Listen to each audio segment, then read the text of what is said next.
Você falou agora da questão do lipedema. Uhum. Para quem ainda está na dúvida, porque assim como o autismo, assim como o TDAH, assim como outras patologias que estão surgindo mais recentemente, as pessoas ainda não sabem exatamente do que a gente está falando. Né? Entendi. Eu brinquei com Uhum. você agora há pouco que a minha esposa, ela, acho que eu tenho lipedema. Eu, não tem as características. Não, eu tenho, não tem. Foi lá no vascular, o vascular olhou para ela e falou, não é lipedema. Aí o que acontece, né? O santo de casa, a gente só baixa, porque se você falar alguma coisa nessa hora, vai parecer provocação, eles vai apanhar, né? O que é lipedema? O que caracteriza? Quais são os elementos que hoje a gente tem ali para poder dizer, parece que é isso mesmo. É, exatamente. Inclusive, ele é muito confundido com celulite, com flacidez, porque a característica parece que só que é uma gordura inflamada, uma gordura doente, né? E ela pode ser até caracterizada, eu acho complicado falar isso, mas é como se fosse uma célula tumoral, porque ela realmente, ela faz um efeito no nosso corpo inflamatório de forma geral mesmo, uma inflamação crônica, né? Então, o lipedema é uma doença do tecido conjuntivo frouxo, onde há um aumento de crescimento das células de gordura, principalmente nos membros inferiores e membros superiores, né? Não é todo mundo que tem no membro superior, não é todo mundo que tem no membro inferior. O que se tem falado, né? Que é uma doença genética, a princípio, mas tem derivações, né? Então, a gente fala muito sobre a origem hormonal. Então, basicamente, é um excesso de circulação do estrogênio, né? Uma predominação estrogênica dessa mulher, que faz com que aumente essa reação e esse aumento da célula de gordura. E... Diga. Você falou de hormonal aqui, me surgiu uma questão na mente aqui. O ciclo hormonal feminino, ele é muito característico, né? Ele vai tendo um sistema de ativação até os 30 anos, ele bate o pico dele, depois ele entra num declínio, depois entra na menopausa. Isso interfere de alguma forma para mais ou para menos, para melhor ou para pior?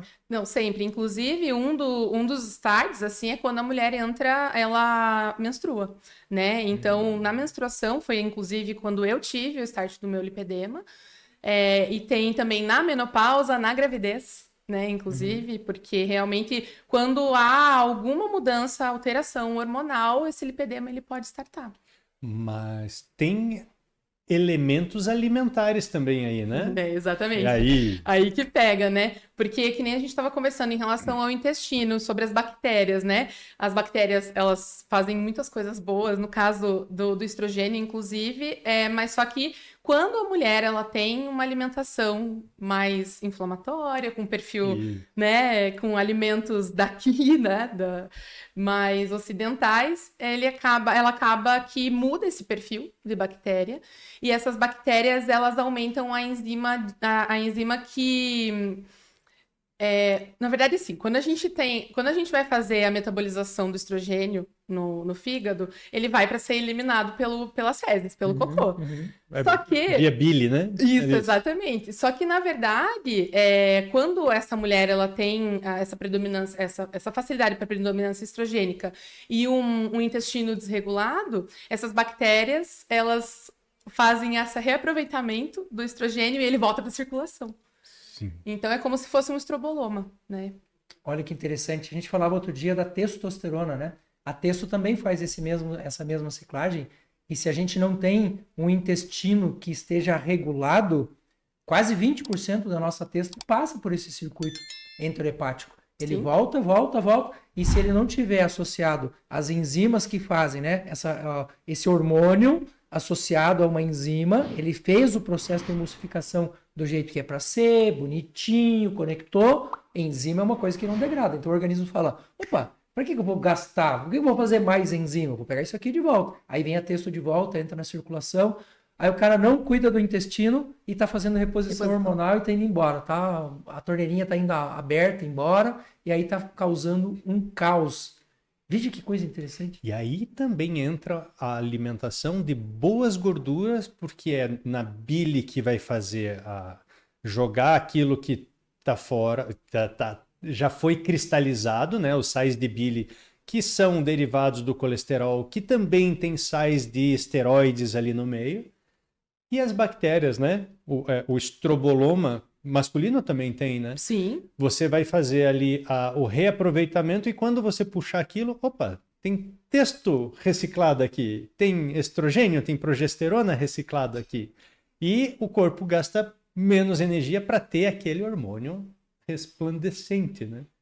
E eu acho que, cara, eu adoro esse Eu assunto. senti o cheiro de Ítalo Rachid agora na conversa aqui. Sentiu isso aí, Rachid rodando por aqui, assim. Pensa no cara do hormônio. Esse cara manda muito bem. Aquele super abraço para você, os meus respeitos, porque esse cara é sensacional. Fui aluno. Ai, que legal. pois é. Muito bem. Nesse processo que a gente está vendo aqui sobre intestino, sobre gorduras e tudo mais, eu imagino, tô jogando aqui para vocês, o quanto que uma gordura do tipo ômega 6 provindo de uma fritura em excesso pode piorar um lipedema. Tá errado ou não? Não, tá certíssimo, realmente, porque que nem a gente falou, quando a pessoa ela tem, e normalmente da onde que vem esses alimentos? Os alimentos mais industrializados, né? Então, o perfil de alimentação da pessoa, ela realiza uma inflamação de baixo grau, devagarzinho, né? Vai inflamando, e aí a exacerbação do lipedema por conta disso. Inclusive, essa é uma das dificuldades no consultório. A gente entrar na cabeça que o consumo desses alimentos que faz o start do lipedema. E incrível, assim, que quando a gente vai passar a alimentação, né, tipo o plano alimentar para a paciente, ela segue durante a semana, e daí no final de semana ela resolve comer, né? O fast food, a pizza, e daí ela chega no dia seguinte e ela fala, Ju, o que aconteceu? Eu engordei 3 quilos. Eu falei, engordou? Quer dizer...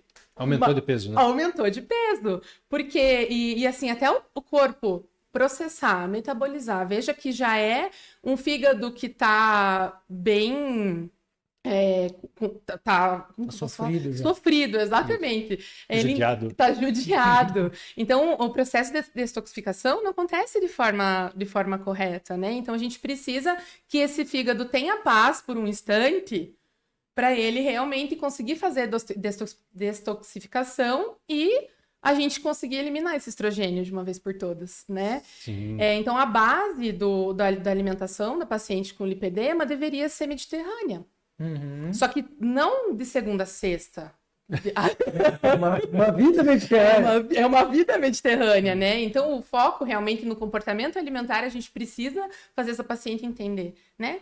E outra coisa também, que o que acontece no lipedema, é que a gente que tem lipedema, a gente não consegue metabolizar a gordura da forma que precisa ser metabolizada e a gente aumenta a célula de gordura como as outras pessoas não fazem. Então, a gente tem a possibilidade de realmente aumentar essa célula de gordura em pouco tempo.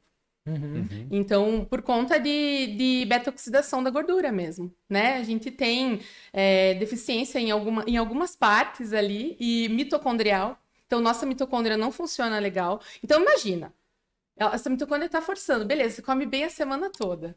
Aí, chega final de semana, ela fala, o que aconteceu? Socorro! E aí, ela precisa voltar tudo ao normal. Na segunda-feira tem que voltar de novo, tentar... fazer com esse organismo funcione de forma correta novamente, né? Então, o lipedema, que nem a gente estava falando, é realmente uma mudança de estilo de vida. Não tem milagre.